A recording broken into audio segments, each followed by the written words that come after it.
So Kundalini Yoga is one of the first yogas ever on the planet, basically. It's known as a Raj Yoga, great yoga.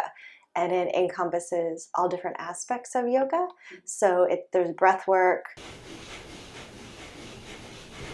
there's posture, underarms going towards each other. There's mantra, which is sound. It's the whole package of yoga. You got to understand that the yogis, through thousands and thousands of years, they didn't have equipment, they didn't have laboratories, they didn't have emails to answer, and so they just sat with themselves as the laboratory. And they investigated every single thing that a human being does. Everything can either be what we could call demoting or promoting. So they really figured out a way to have everything a human does elevate them.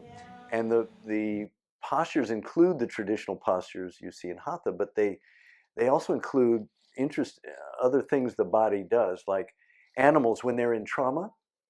This is well documented that if an animal has just escaped death, as soon as it gets away, it'll start shaking and it'll release some of that trauma. So we have exercises where you're just laying on the floor and freaking out, you know. Modern yoga is often about the body, which is important, but body, mind, spirit, emotions, we want to heal all parts of it. Kundalini Yoga is a bunch of things to me. It's a way to have an experience of myself. I was sitting in my office at my last apartment, and I was looking at a values assessment. And I just got to the part where it said, who's a role model for you in a value? And I wrote, it was my dad. And then I wrote like big mistake or something like that. My dad was a classic archetype of the generation of baby boomers, more or less, that worked really hard, came from nothing. He was an incredible doctor. He was in the medical community in Plymouth for 35 years. You know, when the wheels start to fall off the bus, and my mom, had had enough. After everything crumbled when I was in high school, over the next 3, 4, 5 years, he just continued to degrade, more or less, digress, and his high-functioning alcoholism became mid-level to low-level functioning alcoholism. I was reading a friend of mine a letter that I had written to him. I wrote him off, certified mail. The drastic nature of all the emotions that I felt from receiving him as like my God when I was a kid, knowing his accomplishments and achievements, all of it, to the point where I watched him crumble and more or less give up. And I just said, the fall from the altered reality of your own greatness crushed all of my childhood dreams. All of them. There's a process. So the process is help people be mindful, help them feel strong and clear so they can face their trauma. And then it starts changing. It starts diminishing. It starts actually telling them what they need. One day it was like the universe just opened up for me and just said, okay, you're not going to do that job anymore. You're not going to work on your apparel company anymore. You've got to take this time to grieve. And so I started meditating just through a program in Arlington. And 2 months into it, I had an amazing awakening that I couldn't possibly explain to anybody, but it was my higher self, the part of me, the guru that I'm speaking of, it gave me a message. It talked to me. I'm in the middle of this ridiculous hand motion that we do here in Kundalini Yoga. All of a sudden, the eruption came, and it was all the stuff came up, and I just started sobbing, mostly in gratitude, because I'd found something that worked. And it has worked so powerfully for me that I had only been practicing for 3 months before I said, nope, that's it. I'm going to be a teacher. Take another deep breath in.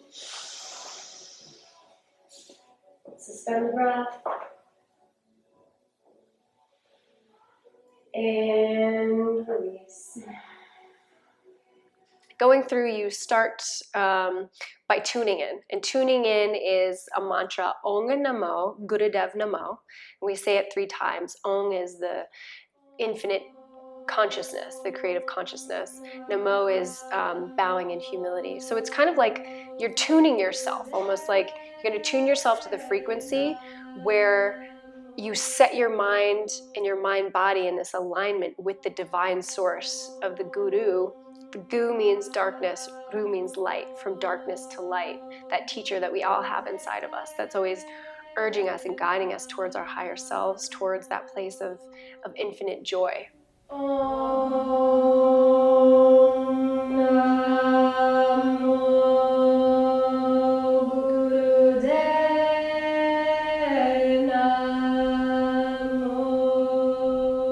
Mantra, I like to say it's like magic. It's amazing what it can do for healing. And so kind of what you're doing is trusting the process when you step into this space and realizing that you're part of this connective, amazing healing energy that's always here for you. When somebody's healed, they really, those memories aren't bothering them anymore, right?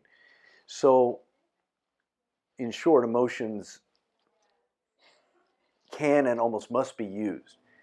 And if we can learn how to be safe now when we weren't safe then, we are healed. I went through the majority of my life asking the universe all these questions and having these ideas that are now incredibly relevant to the work that I do now, but looking for answers that I didn't know came from inside me. I think whatever part of me that went through that difficult time with my dad, if it is to be believed, possibly that, you know, you as a soul or a spirit, you choose this life and you go through these tasks and lessons to learn. I think the lesson with my dad, I learned for sure. So that part of me, I do believe, is healed. This is my journey. I just have to, you know, embrace it.